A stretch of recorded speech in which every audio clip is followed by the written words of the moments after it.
Hi everybody, Coach Allison back, and I have your week 49 Defy aging.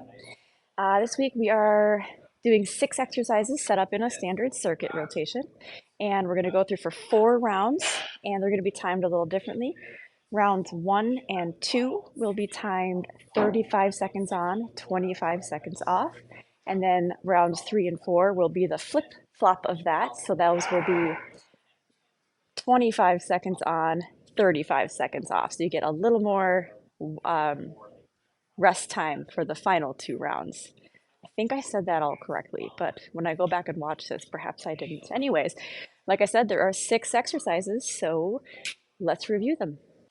All right, the first one is a half kneel single arm curl. So we got this half kneel position that we toss in quite often.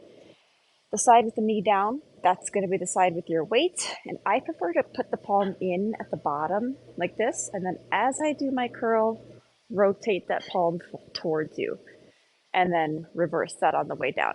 I just think that's more comfortable than keeping the palm out because then you have the bell here kind of running into your leg. So I like to do this. If you prefer different, that's fine.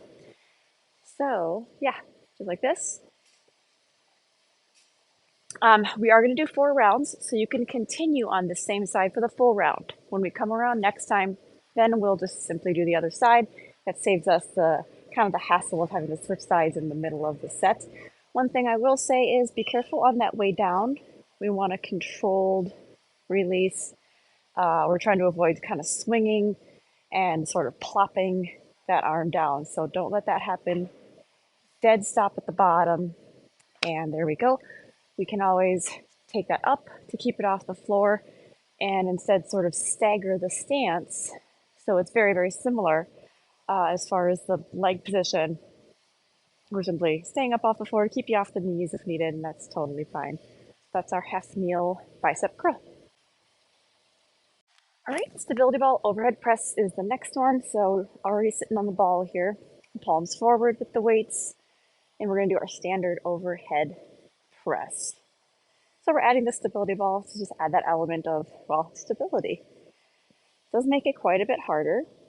So you can definitely take the ball out and sit on a regular bench or box because the sitting as opposed to standing does add a very different component to it. So we are going to do seated one way or another, whether you're on the ball or on a bench or a box this week. So definitely try the ball. If it's a little too unsteady for you, switch to a box or a bench.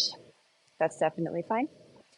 And that's our stability ball, seated overhead press. Next up is a marching hip bridge. Okay, so we're down flat here, knees are bent, and it's best for your shoulders. Now, it's not a shoulder exercise, but it's safest on your shoulders to turn your palms up. That way, when we're pressing into the floor for some leverage, we're going to retract our shoulders. And if the palms are down, we tend to protract with the shoulders. So it's just a little shoulder safety for you there. So palms up. We're going to lift the hips up. Now we want to keep the hips in this lifted position for the whole set, but we're going to do a marching hip bridge. So we're going to alternate the legs, bringing the knee in towards the chest. This whole time though, I'm trying to keep the same height of my hips. So I'm trying not to accidentally sort of let the hips start to sink down like this. They're going to want to, so I want you to sort of keep that in mind. Coaches, remind your clients to keep those hips up. You don't have to go fast. Speed's not the goal here. And an alternative for anyone staying off the floor is going to be a reverse lunge. Targets relatively the same muscles, but of course keeps you off the floor. So stand up tall and straight. Big step back, bending both knees, alternating legs. That's still giving us the alternating component like the marching hip bridge did. Okay, trying to avoid falling forward. So we're keeping that chest up, keeping the back up. Feel free to do that along a wall. Place your hand on for some balance if needed. But yeah, that is our marching hip bridge station. Next up, we've got our kettlebell for a figure 8 to a hold. So we're going to step a little wide for this. And the figure 8 refers to kind of weaving this kettlebell between the legs. And the hold refers to bringing it up to the chest height between each one. So starting on one side, of course, and we're going to go from inside to outside. That's very important for this. So I'm going to start going inside to outside, swinging it up. The swing, bringing it up, is a momentum move. So you have to do a little bit of a jerk there to create that momentum. So I'll do that again. Inside to outside, swing it up. Kind of, you're not catching it per se, but you kind of are. It should land really comfortably in this hand, right up in front of the chest here. Pause for a second. Then it's already in the other side to go to the other side. Inside to outside, swing it up, pause. Inside to outside, pause. And as you can see, once you get the pattern down, it goes pretty smoothly. Okay? I'm going to turn to the side. There's one thing I want to avoid is keeping the legs too straight and like leaning. See, right now I'm leaning over to do my figure eight. We don't really want that. We kind of want it more of a more of a squat actually, keeping the chest up as opposed to letting the chest fall down. So now I'll do a few with more of that squat. Notice my chest is up.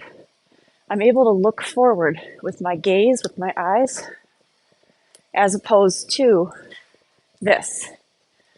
Now I'm leaning down, leaning forward. My chest is no longer pointing forward.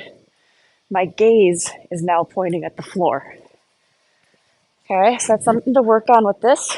If this one is new for you, you might drop the kettlebell. You might kind of bump the kettlebell into your leg. You might kind of bump the kettlebell into your hand. It does happen. I promise you won't get gravely injured. If you drop the kettlebell on the floor, it's okay. These floors are made to drop weights. It's okay. Give it a try. And once you get it down, though, it's actually kind of fun. It does go nice and smooth and fluid. And that's the kettlebell figure eight. Next is an anti-rotation hold. Okay, so you're going to have your band hooked up on something. I just have mine hooked up on a bench here, but the racks are probably a better idea. So a little more stable. Okay, so it's hooked up to the side of you. That's very important. So you're not in front of you. Okay. Remember I said before we're doing 4 rounds. So you're going to do 2 rounds on one side, 2 rounds on the other. Don't worry about switching halfway. Okay, and hands start at the chest, but then I'm going to push my arms forward and plant your feet, lock your arms in straight, and you just hold it. It's harder than it looks. I'm not just standing here holding this. I mean, I am, but I mean, there's a lot going on inside here that you can't see, but you can feel. So, a couple things to keep in mind. Feet are pointing forward. Legs and hips are even and level, meaning I'm not like turning my feet this way or bending my knees or kind of tilting my hips at all. Okay? Arms are locked in straight, so I'm not bending my elbows. Shoulders down, so there's no shrugging, no tilting or dipping. So I want you to have nice level shoulders.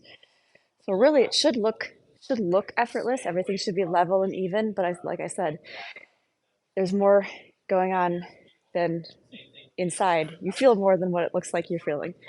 Okay, so I'm going to turn to the side and let this go. From the side, it should look just like this. Locked in arms, no shrugging. So again, it shouldn't look like this. Legs shouldn't be turned or anything like that. So again, we'll do 2 rounds on one side, 2 rounds on the other side. That's our anti-rotation hold.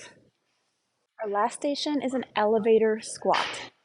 Okay, so this one's kind of different, kind of fun.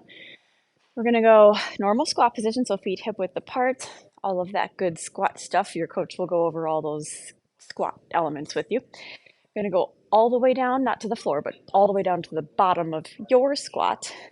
Come halfway up, all the way down again, and then all the way up. So it's like you're in an elevator. You're going up to a, level 5, but then back down to the first floor, then level 10, and then back down to the first floor. That's, for lack of a better explanation. So turn to the sides, you can kind of see better. So I'm going to go all the way down, halfway up, all the way down, then back to the start. All the way down, halfway up, all the way down, all the way up. Okay? Now, it's important with this to have every level that you're stopping at be very succinct, very noticeable.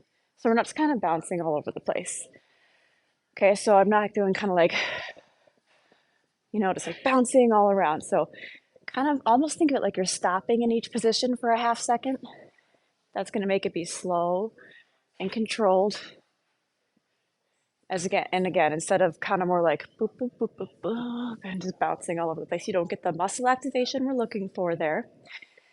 We don't get those muscles firing in the way we want to when you're bouncing all around. So keep that in mind. Slow, controlled, little bit of a pause in all of those different levels. And that's our elevator squat.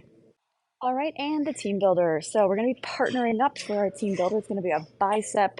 I can't remember. Why don't I look at my list before I do these? We're going to be doing a little bicep burnout with our partners. I forgot what I called it, but so you don't have to stand face to face. I mean, you have to be able to see your partner though. So maybe that's a good idea. One partner is going to be doing bicep curls. You can do whatever variety you want. So your coach can show you some different varieties and you can pick. Might be hammer curls, might be just palms forward.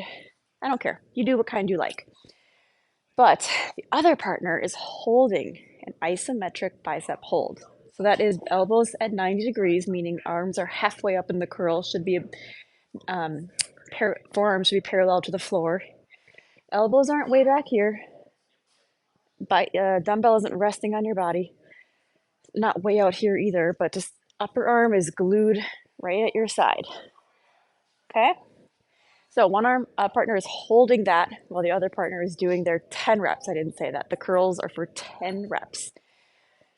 Once the curling partner is done with their reps, the holding partner and the curling, they switch. Okay, do 5 seconds or 10 seconds to shake out the arms, but switch. After both partners have done each, take a 30-second rest, kind of stretch out the hands and the wrists and the arms. We're going to go through 2 rounds of that. So it's definitely all bicep focus here. Okay. If you don't have an even number of people, your coach gets to partner up with someone and get a little bicep work in themselves. And yeah, just a straight bicep focus for some, we're going to get some guns at the end of Defy this week. All right, that is week 49. Hope everybody enjoys it. See you back next week.